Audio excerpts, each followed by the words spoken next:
Greetings sailors and welcome to a viewer replay with a ship I've not featured yet.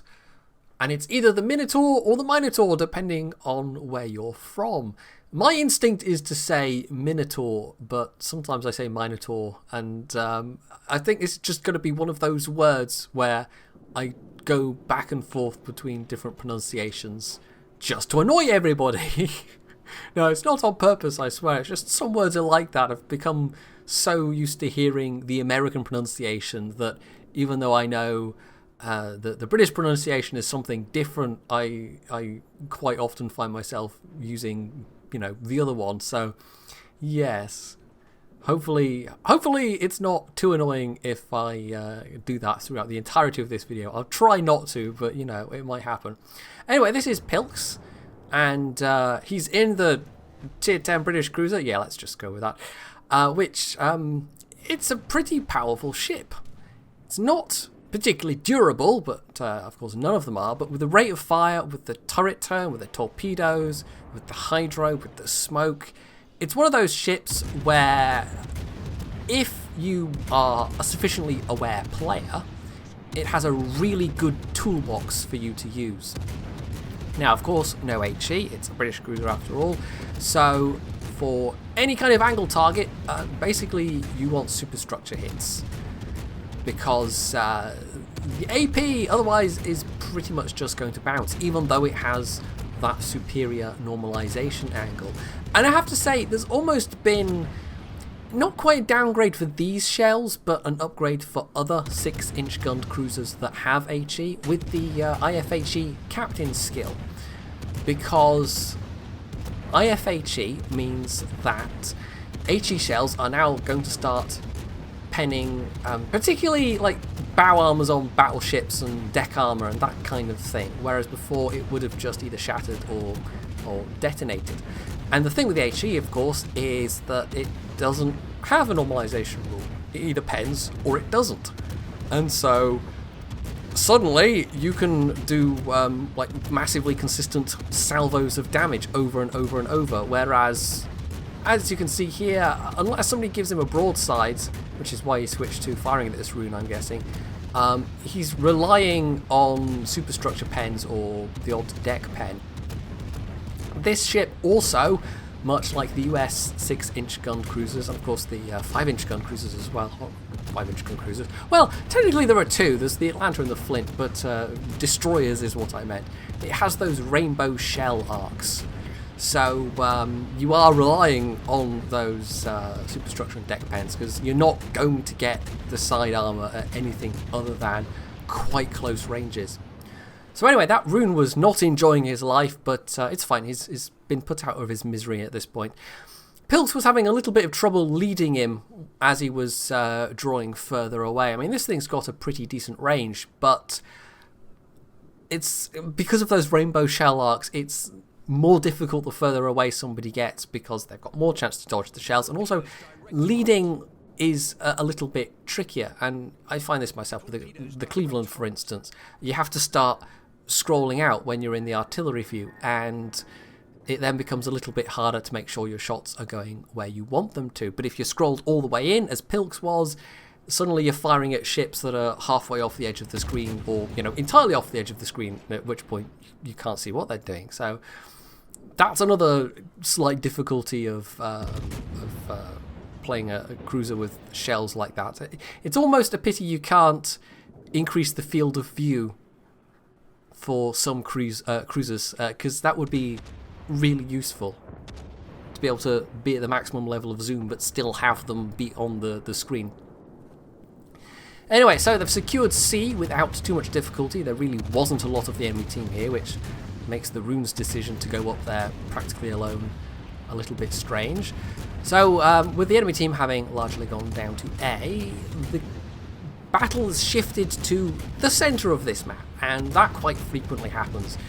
Controlling the middle of this map is usually fairly key to winning. It's not, guaranteed 100% of the time, but if you can control the centre, then you can basically put the onus on the enemy team to push into you, to be on the offensive, and at that point you can sometimes turn that into a serious advantage. So he's pushing in himself. We know there's a destroyer in here as well, because even though this Tirpitz is being continuously reset, and oh ouch, yeah, I'm pretty sure that was a citadel, so yes, time to deploy the smoke. There are still cap points being accumulated, so yeah, that has to be a destroyer. So he gets the second puff out and manages to slow down in the second puff, which is quite useful. That's a thing that's being fixed in the next patch, by the way. It wasn't technically a bug from what I understand reading the patch notes. It was more that the existing smoke mechanics were incompatible with the design of the RN cruisers only having two smokes of puff. Yes, you know what I mean. I think theoretically you can even get 3 out of the British cruiser, but of course a lot of the time you only get 1, which can be a bit annoying. So they have fixed that. They are changing the smoke mechanic so that it doesn't effectively penalise Royal Navy cruisers anymore. So when you've got that last couple of seconds of the smoke being put down, it actually does put down a puff of smoke for those last couple of seconds. So that'll be a nice change for all those people that are playing the RN cruisers. Anyway, so more rainbow arcs of shells and just chipping away at this Tirpitz and chipping away and chipping away and chipping away, because all this guy has to do is maintain an angle. And now that he's, you know, it's not 12 kilometers is not that far away, but it's far enough that he can start to wiggle his ship and actually be in with a good chance of avoiding some of those shells. Now, a slightly awkward bit of camera work there, but as you can see, yeah, Pilks has clearly noticed that the Izumo and the Iowa were going to have a little make-out session, and that's a case of, I guess, the Iowa deciding he was going to die anyway and taking a ship with him. And as for the Izumo, well, he was in that awkward position of, I can turn and get obliterated by a broadside, or I can get obliterated by the ram. So yes, instead he went with the ram, and I guess that way it's a mutually guaranteed kill. Talking of obliteration, we've just lost one of Pilks' division mates in the Ibuki, who, I don't know, he was, I think, in the smoke briefly, or was he not? I wasn't paying attention, but either way, he wasn't at the point where he died. He was pushing forwards, got spotted, and just, well, I don't know what killed him even. I didn't catch that message, but my money would be on a battleship. So once again, they're capping B. This time it seems to be the Missouri, but there's quite possibly also a destroyer still there. There's a Fletcher down there somewhere.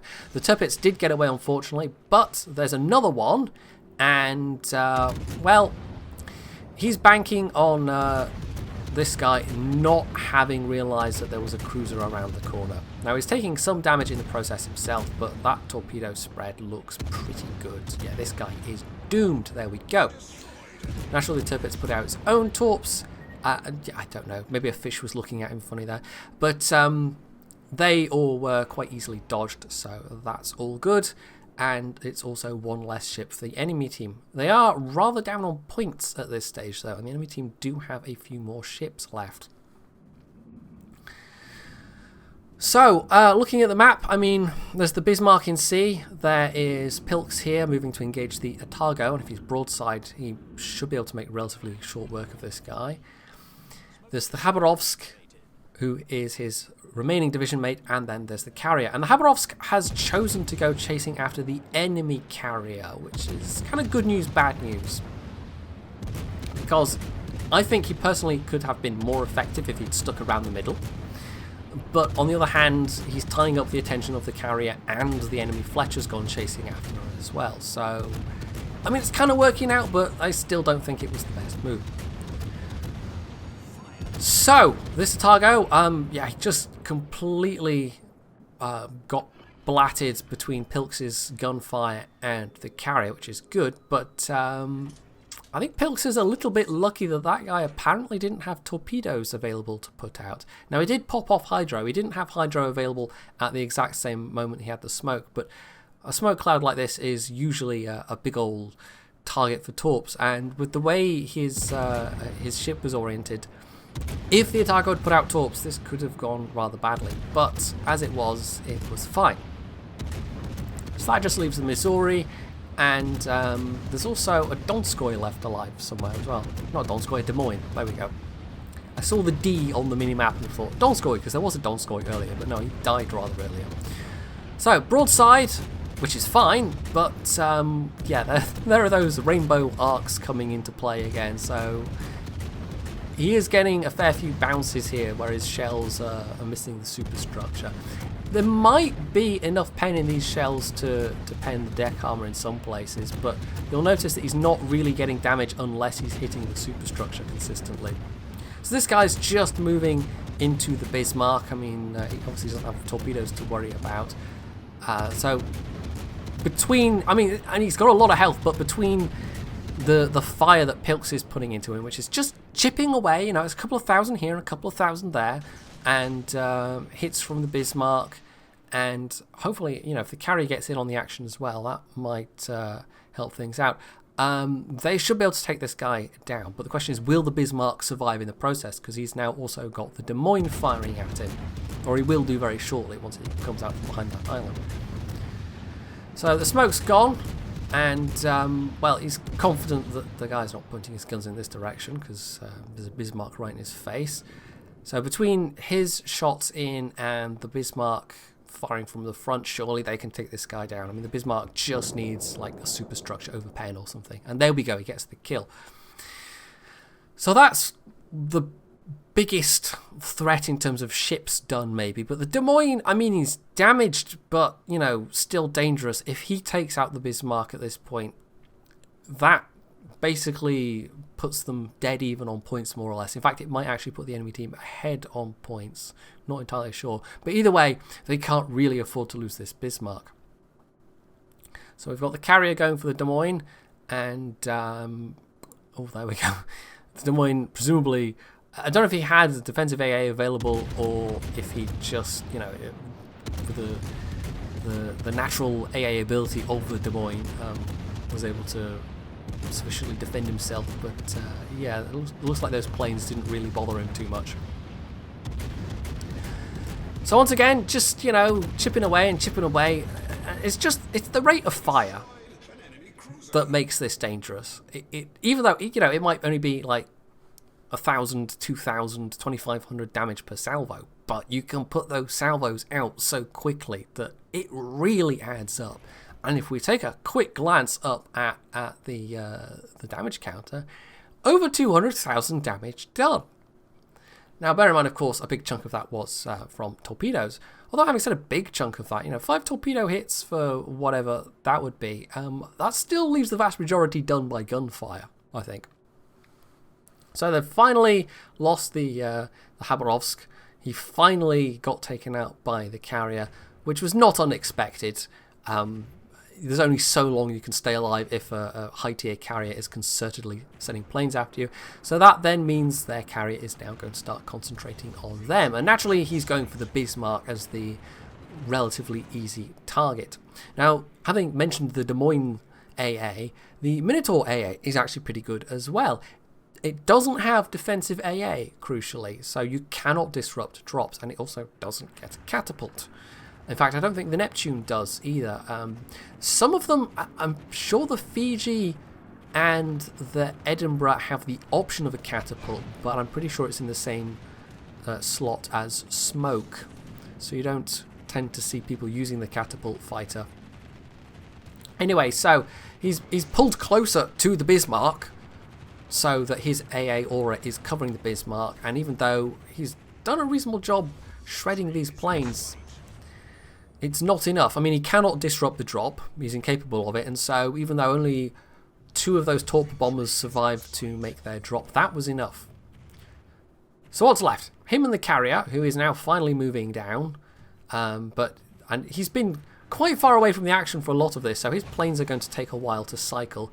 And so, although he does have some fighter support, although the fighters are, I guess, pulling back to rearm. There's another group coming down. The Taiho, being much closer to Pilks, now has a relatively short turnaround. So Pilks just has to rely on dodging, basically, and ouch, ouch, ouch. Yeah, okay. That could have gone better. So, he's alive, though. I mean, that's the important thing. He didn't die. And the fact that it was a Taiho meant that he could make that cross drop, which was very awkward to avoid. I mean, he turned away rather than turn in, but then he probably would have taken torps from one of the other drops, and I'm sure either way he would have eaten some torps there. So now we come down to the last, like, less than a minute, and if he had some HE available, maybe this would be doable with this rate of fire, if this was a Des Moines that he was in. But no, the armoured flight deck of the Taiho is basically bouncing all his shells, and the guy being bow on like this. If this was a cruiser with APHE, he could just aim at the bow and pow, pow, pow, pow, pow. At least to my knowledge, actually the Taiho bow armour might be strong enough, but I don't think it would be. But as it was, he really couldn't get much more damage out of that guy. It was a couple of odd penetrations, and so the enemy carrier got to live. But more importantly, they won. So that was a Confederate and High Caliber, which he actually got at the same moment in the game, and a Dreadnought. That's not bad going in a British cruiser. As we can see from the team list, 2,800 base XP, which is quite impressive. 2 ship kills and 30 plane kills. And from the damage, almost 1,400 shells fired. But even though 51k, that's not bad from the torpedoes, the vast majority, 170k damage, was just from those shells. So yeah, it's the rate of fire. It is absolutely the rate of fire that makes it devastating, and the ability to point its turrets wherever it pleases with relative ease. And you couple that with good AA, good torpedoes. Like I said, it's got a good toolbox available. It's maybe not the most newbie-friendly ship, but if you can use everything that the Minotaur/Minotaur has available, then it can be a very powerful ship. So hopefully you have enjoyed this bit of tier 10 British cruiser action, and if you have, you can leave any comments below. You can hit the like button, you can sub to my channel if you haven't already, and as always, stay tuned for more.